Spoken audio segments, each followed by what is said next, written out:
¿Qué hay? Buenos días, o buenas tardes o buenas noches.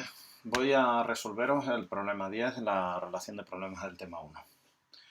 Lo que dice el problema es lo siguiente. La respuesta a un sistema de segundo orden tiene un sobreimpulso máximo del 20% y un tiempo de establecimiento de 0,8 segundos, según el criterio del 2%, ante un escalón unitario. Representa las raíces en el plano complejo y deduce la frecuencia propia de las oscilaciones, la frecuencia natural y la función de transferencia total. Bueno,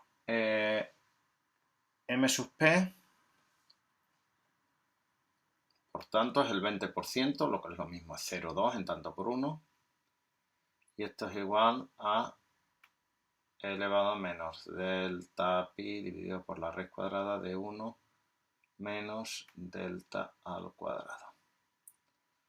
Si despejáis delta, veremos que delta es igual a 0,45, ¿vale?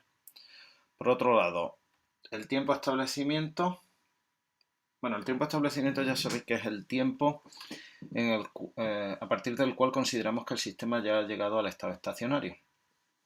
Y lo que se hace es definir un valor, una franja en torno al valor final, al valor final en estado estacionario, la salida en estado estacionario del sistema, en porcentaje y medir el tiempo a partir del cual ya el sistema entra dentro de dicha franja. Es decir, si yo digo que el tiempo de establecimiento debe seguir el criterio del 2%, quiere decir que ese tiempo es el tiempo a partir del cual la salida de mi sistema está siempre entre un más menos 2% del valor en estado estacionario.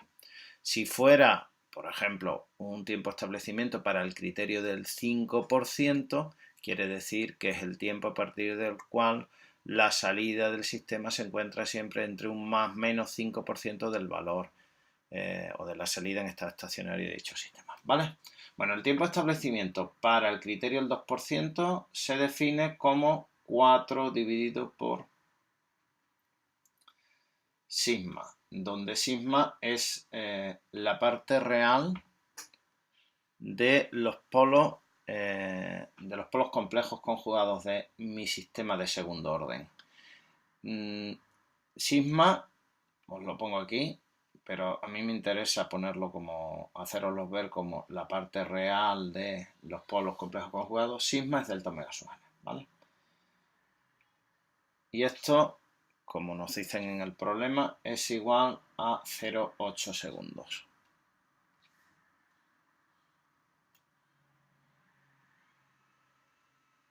Si despejamos, si calculamos el valor de sigma, veremos que es igual a 5. ¿Vale? Lo que me dicen es que represente las raíces en el plano complejo. Fijaros que yo tengo delta y sigma, y si yo dibujo el plano complejo,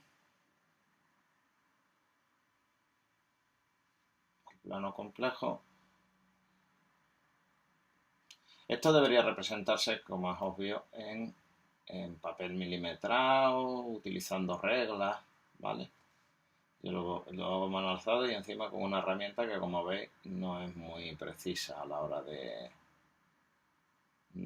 a la hora de permitirme dibujar. Bueno, entonces, ¿cómo representa? Fijaros, he dicho que esta es la parte real, sigma es la parte real de los polos. Se supone que el sistema es estable. Si el sistema no fuera estable, no existiría, no tiene sentido el concepto de tiempo de establecimiento, ¿vale? Vamos a suponer, por tanto, que la parte real es menos 5. ¿Qué quiere decir eso? Pues quiere decir que, voy a cambiar de color, quiere decir que mis raíces en el plano complejo, su parte real tiene que estar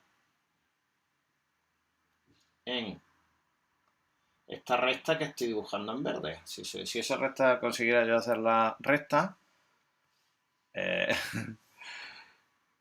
quedaría mejor, ¿vale? A ver si soy capaz de hacerlo un poquito más recta, ¿vale? Eso se supone que es la recta en donde la parte real es 5. Esa está un poquito más recta, ¿vale? ¿Cómo dibujo ahora delta? Delta lo voy a dibujar utilizando una expresión que hemos visto en clase que me relaciona delta con un parámetro geométrico en el plano complejo, y es que delta es igual a coseno de tita. Si despejáis, es decir, tita será el arco coseno de delta y tita es aproximadamente igual a 63 grados. Necesitaríamos un transportador de ángulos. No lo tengo, ¿vale? Y además aquí tampoco puedo hacerlo.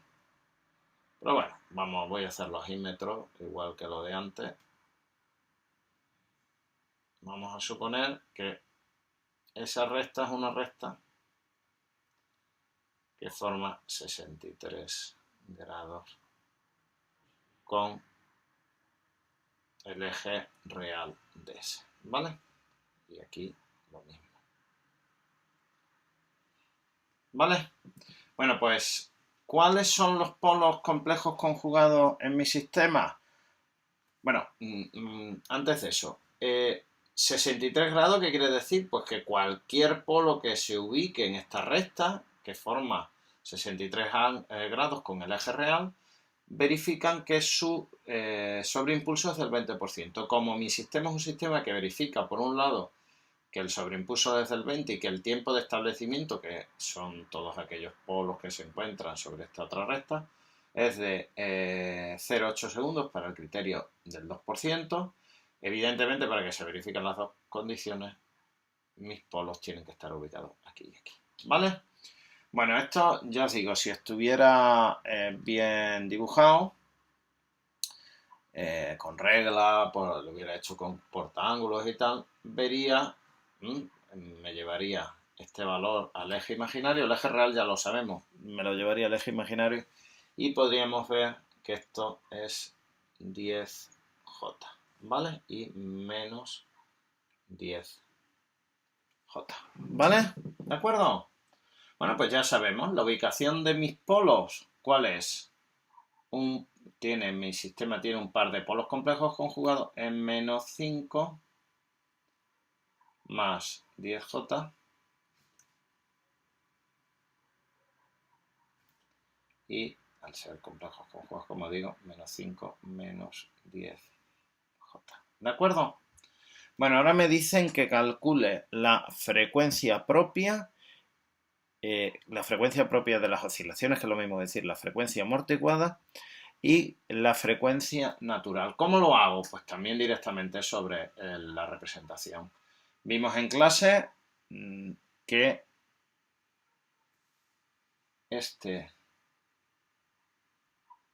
la parte imaginaria se corresponde con omega sub d, que es precisamente la frecuencia propia. ¿Vale? La parte imaginaria.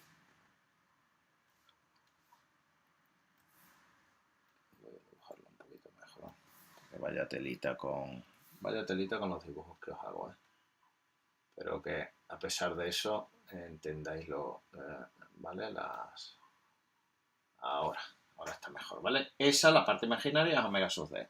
Por lo tanto, frecuencia propia, ya la sabemos, 10 radianes segundo, ¿vale? Fijaros que gráficamente, geométricamente, es inmediato.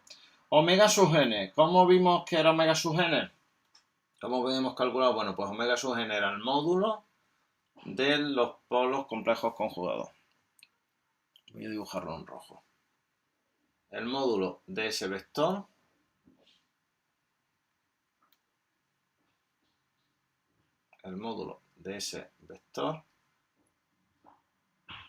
es omega sub n. Por lo tanto, omega sub n es igual a la raíz cuadrada de la parte real al cuadrado más la parte imaginaria, 5 al cuadrado más la parte imaginaria, que es 10 al cuadrado. Y omega sub n, si echáis cuenta, es igual a 11,2 radianes segundo. Fijaros que la frecuencia propia es siempre menor a la frecuencia natural, ¿vale? De oscilación. 11,2. Lo último que nos queda, la función de transferencia. Bueno, la función de transferencia I de S dividido por X de S va a ser igual a 1 dividido por S menos 5 más 10J multiplicado por S, voy a poner aquí esto, S menos 5 menos 10J. Si hacéis la multiplicación, veréis que esto es 1 dividido por S al cuadrado más 10S más 123,43.